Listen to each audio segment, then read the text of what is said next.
Hello guys, welcome to World Without Borders episode 12. It's just such pleasure to have you, our faithful listeners. It's a pleasure to have our two favorite hosts on board, Megan and Renata. Thank you for joining us and welcome on board. Guys, we have a special topic for today, and but before I give you the topic, please can our host go ahead and present themselves, Megan? Hi, thank you, Suzy. Hi, Renata, and hello, everyone listening in. Megan from Cape Town, South Africa. Good to be back with you today. Thank you. What about you, Renata? Hello, Megan. Hello, Susie. Hello, everyone. So, my name is Renata Anderson. I'm originally from Brazil and I live in Portland, in Oregon. Thank you so much for presenting yourself. So we'll go directly into the topic of today, guys. The topic of today is about cultural shock abroad. If you have ever traveled, you know a little bit about what I'm talking about right now. And our the privilege we have today is that all of our podcast hosts have traveled abroad, so they have a little bit about that cultural shock. Abroad is out of your country, no matter where you traveled, as long as it's out of your country, the cultural shock is definitely gonna happen. So we start with Renata. We start by telling us like which country and what was the first impression and first cultural shock you ever experienced. Wow. I think I have a lot of privilege because I started to travel abroad when I was very young. So, first time I went to abroad was to the United States. I was 11 years old. I come with my parents and my siblings, and it was very interesting, as a child to see, different country that my parents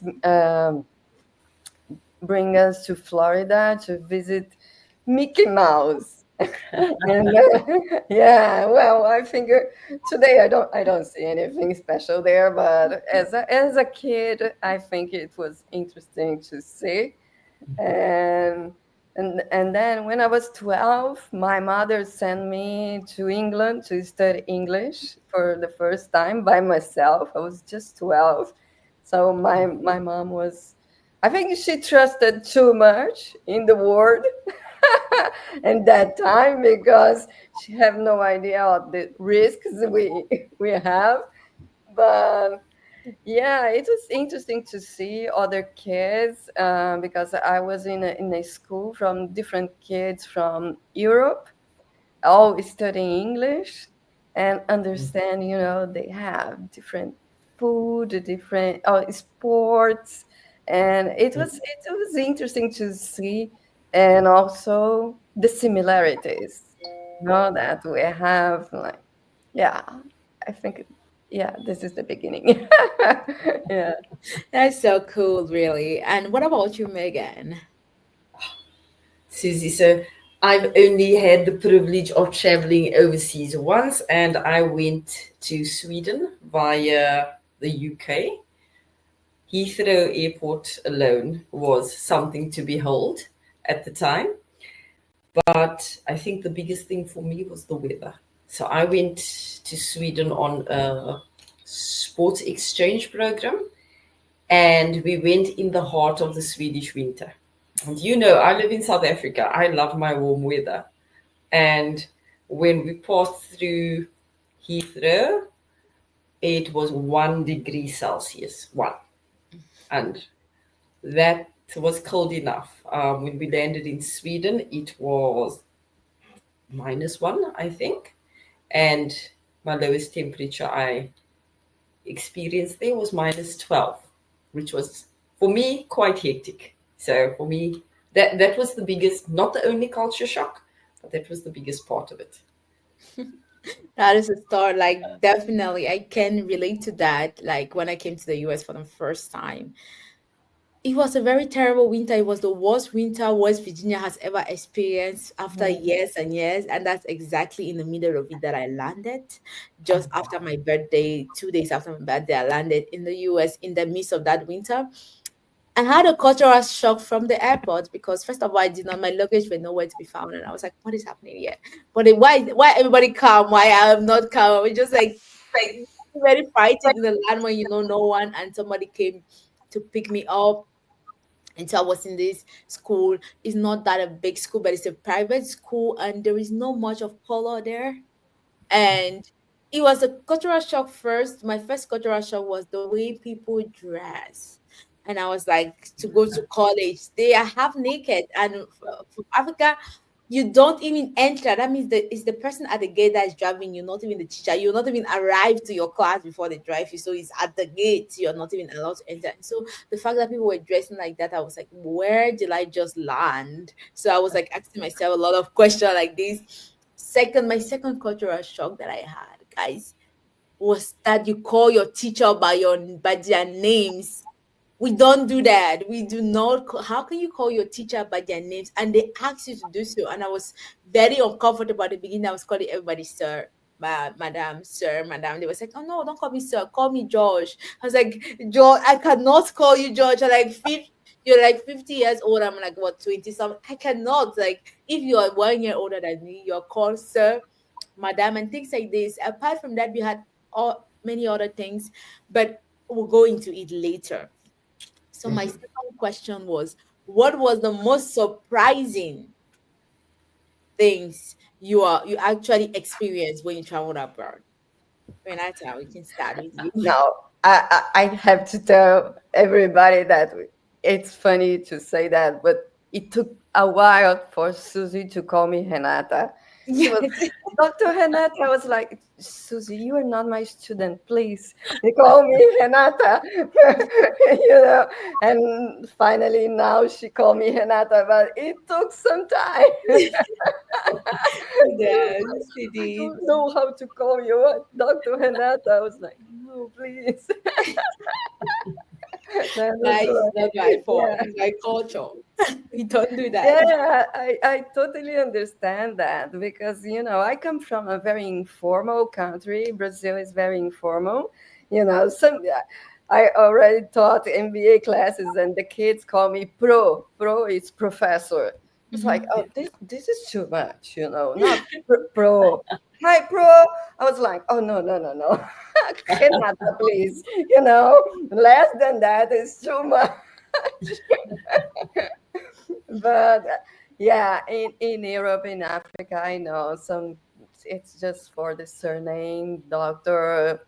Like for me, my in my example, it's like Dr. Anderson. So I started to be used to be called Dr. Anderson. So it depends on the culture where we Mhm. belong. I understand that. Um, I think it's a lot of expectation from people that what do they think about where are we coming from. I remember once I was coming to a project in Congo and there was a Spanish guy and say, oh, are you the Brazilian? He was so disappointed when he saw me. I was like, yeah. Yeah, yes, I am. It was like, you don't look like Brazilian, but I was like, how Brazilians look? He was like, I don't know. I thought you were like, yeah, and I think he was thinking I was a sex symbol, like something like that. I was like, Yes. I'm sorry to disappoint you, but yeah, I am Brazilian, and this is it. You have no Um, choice. You cannot change. Yeah, But that's funny. That's so that's so funny. funny. People expect things from What you. did he on the TV? A lot of mm, stereotypes that we have to deal with, from things that we have preconceived in our mindsets when we come abroad and see different things that yeah, we weren't expecting, but also the expectation from others about us too. So this is very, very interesting. So yeah, yeah, yeah. Yeah, definitely. Megan, can you share a little bit about that too? absolutely. I mean, Susie, coming from Africa, you and I know this, and I know Renata's traveled in and out of Africa a few times too. So for me, the biggest thing was the question about do you have a lion in your garden? Do you have a lion as your pet? That was what I got the most. I did spend a lot of time with kids while I was there, on the program that we were on, so maybe that explains it. But that was the kind of question I was hearing all the time. It's like, so how many lions do you have? Do they roam in the streets? All those typical things. And some people were surprised to hear that I haven't seen certain animals myself in person that are Yeah. not um, normally found in Cape Town, in the streets, in the city, that kind of thing.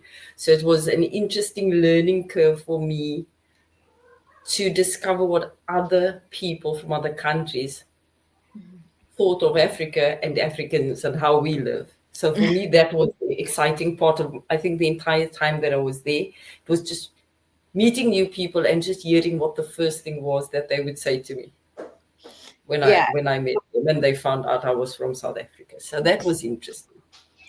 I think what you say was very funny because it was not my biggest god. At a certain point, you are no more shocked. You're just like, okay, let me just let it go and not take anything personal because, like, I don't know if it's a privilege or the luck or the unlock. I just turned out to be in a very white dominated state, and there was no people of color, so they haven't seen a lot of color in their lives. So when they actually see somebody of color, and I think the only thing that really, really made me apart was my accent. My accent was so different than anyone. Like they knew I'm not a Black American, of course. Yes. And so they were like having this stereotype of Africa that I was just shocked.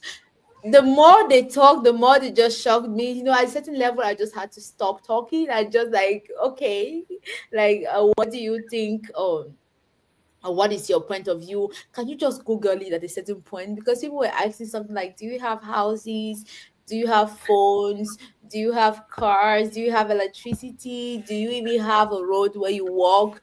Do you just live in the forest under a tree? Things like that. They ask so many questions like this. And that was not a cultural shock. That was a shock from deep within my brain. Like I think electricity was just going in my brain. I was like, this is real, real, real, real. And I'm receiving this from adults. I'm talking about adults that are 50 years old. We're talking about 18 to 50 years old people thinking that way. And for me, it was just like, you know what? You you can Google it, please. Just try to Google it at this point, like a little bit about. And I wasn't shocked. You know what is funny is that I wasn't shocked about their way of thinking because when I myself I went and Google that part of it. I don't know if it's a special American Google they do have, it showed things I myself I was like, is it how my country is? I just have so much a different vision of what I'm seeing actually. So Wow. at a certain level, I stopped being shocked by what people think. I was like, okay, you think of what you see and you're right. When I see what I see on social media, I think same. But when I'm Yeah. actually there is not the case and things like that. So I I also have another question for you guys, like about this cultural shock. Apart from cultural shock, what is something that you actually was impressed about when you traveled about abroad, or your first impression of, you had this expectation when you traveled abroad. What happened to that expectation that you had at the beginning? Was it what you thought it was, or did something change that point of view? Megan, you can tell us more about it.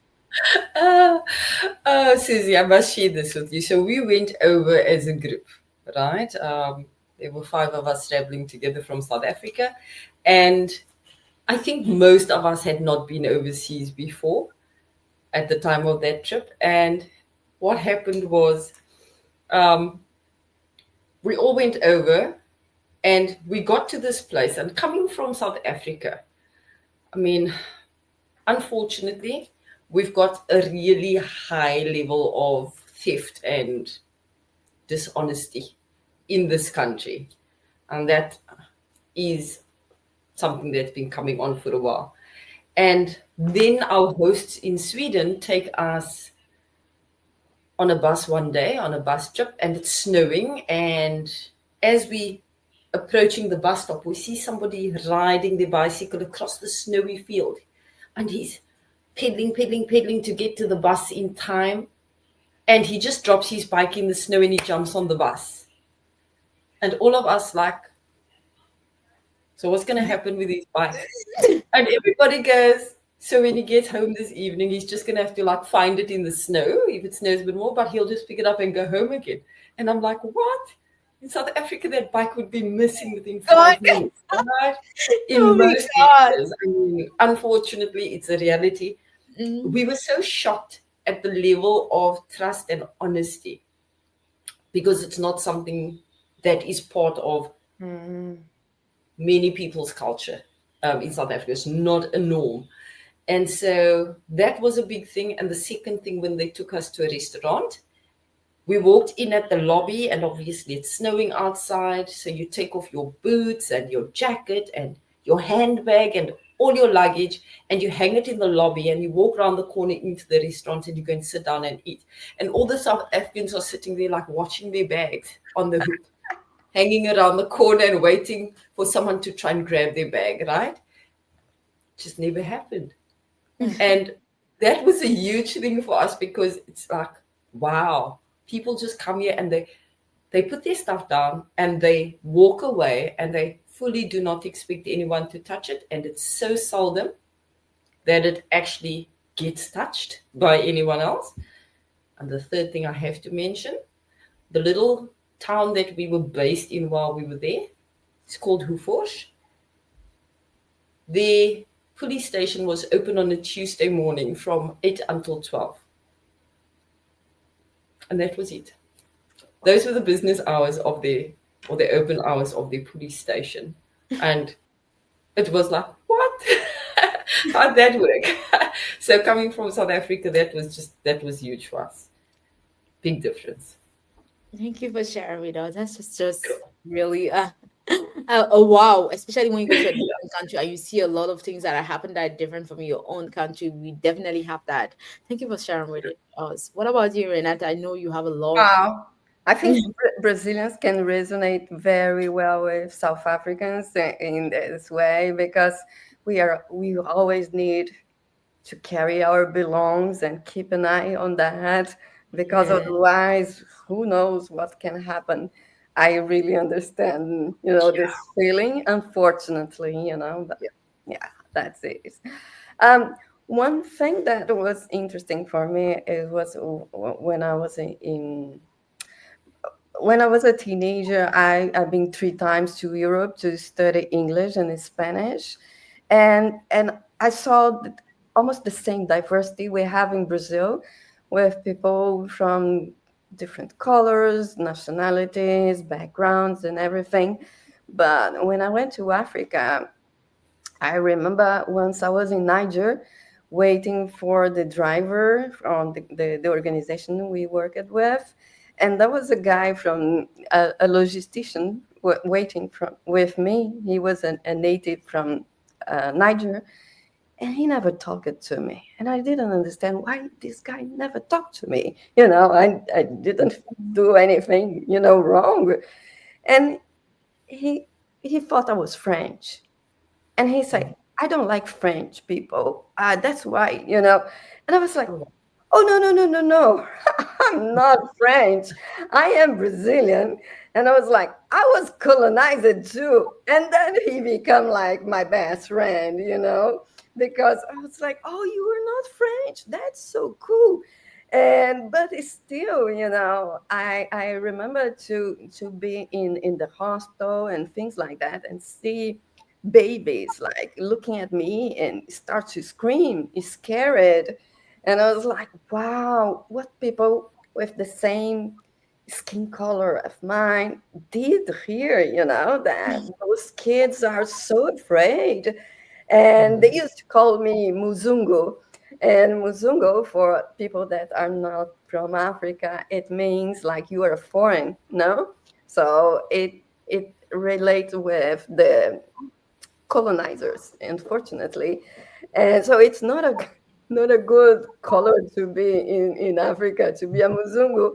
And then when I come here to the US, they started to call me woman of color. I was like, that's so funny because I didn't change my skin color, it's the same.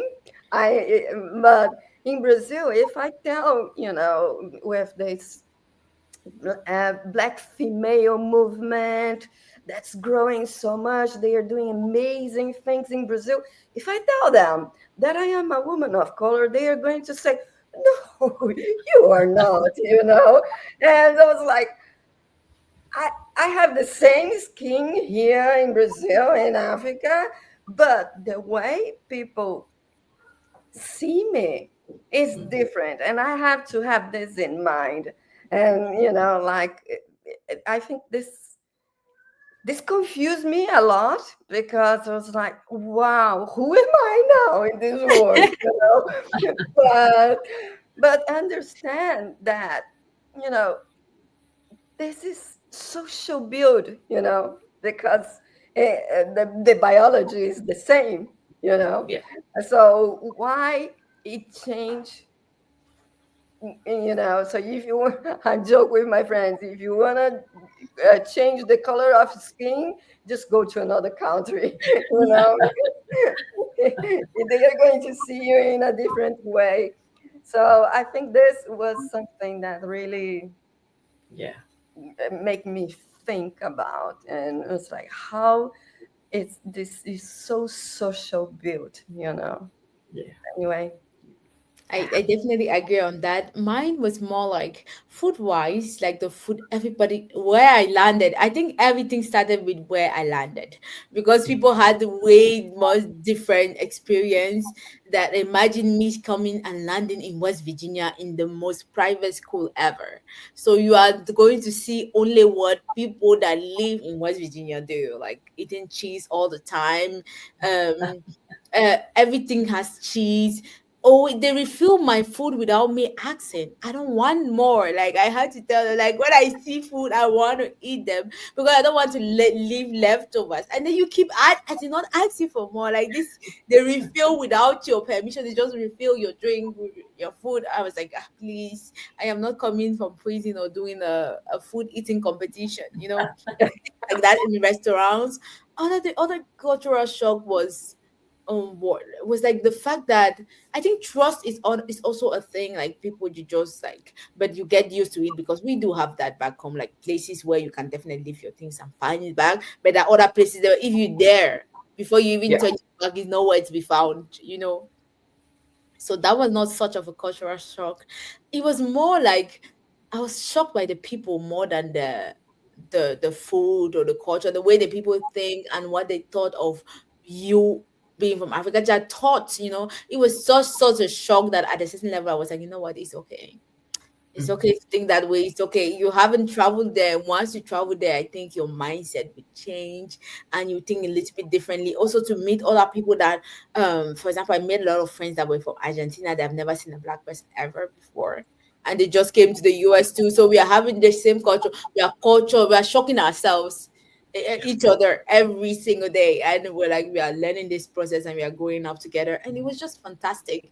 Um and I think the more you travel, the more experience you have. There is nothing better than traveling to have that experience. And I want Renata or Megan, can you put an input on this? Like, what do you think about, like, how does traveling open your mindset? Oh, wow. I definitely want to jump in there. I mean, just from that experience that I've had, I travel a lot locally, but not internationally at the moment.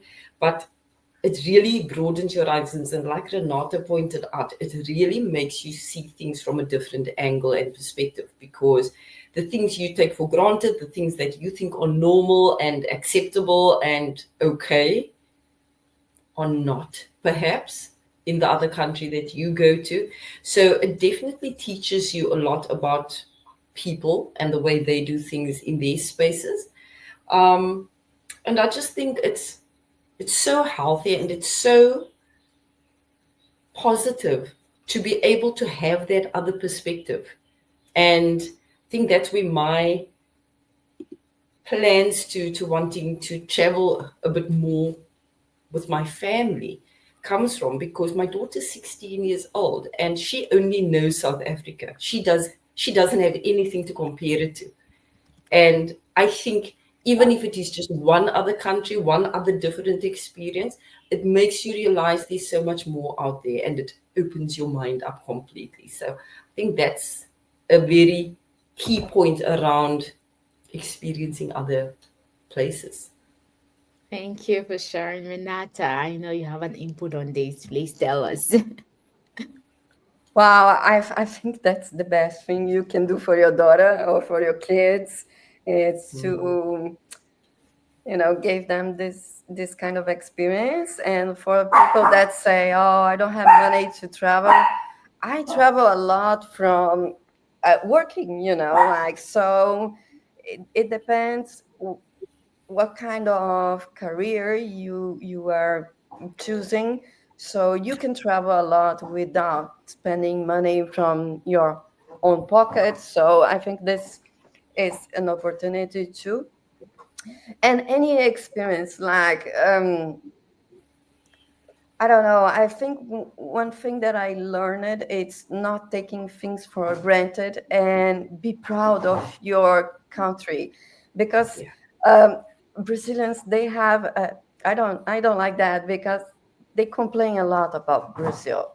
They are always complaining about Brazil. It's like every other country is better than Brazil. And one thing that I learned is how to be proud of my country, especially when I saw how proud are the Africans. So Mm. they love their country so much in a genuine way. It's not like patriotic, just I don't know, but it's more than that. It's like worried about their community, engaged about their community. They want to do something for it. And it's sometimes Brazilians, they just complain and they blame a lot on politicians. And but I think a lot of things, it's up to us to change our environment, our countries. So Mm. I think that's nothing better than travel. And you start to have your point of view. For example, when people ask me about China, I say, I have a lot of friends from China, but I never been to China. So I don't Mm. feel comfortable to talk about a country that I never been to. I can talk about my experiences in the countries I've been. So that's how I feel comfortable. But talking about a country that I never been, I think it's too difficult, because we Yeah. know that we have so many different realities, and otherwise it's just prejudice. And I don't want to keep, follow in this, and like, oh, I don't like these people. Why? You never been there. You don't know them. So why you don't like them? So Yeah. I think this is not fair. So Yeah. Exactly. Thank you so much for sharing, guys. It was just so amazing to have you on platform. We came to the end of this episode. Please share, like, subscribe, and make sure you comment and tell us, what do you think was a cultural shock for you? If you have never traveled, tell us, what do you think the other countries are actually like? Like, comment and tell something. It might be our next subject to talk about. So please make sure Really. you do that, comment and share. Thank you so much, guys. We wish you a happy welcome to February, and we wish you the best for this month. Thank you. Goodbye, guys. thank Bye bye. you. We're crossing oceans, crossing skies, lifting each other as we rise. No more limits, no more walls. Together we answer the world's calls. World without borders, we are free, telling the stories of humanity. No more divide, we stand as one. Together, together, our journey's begun.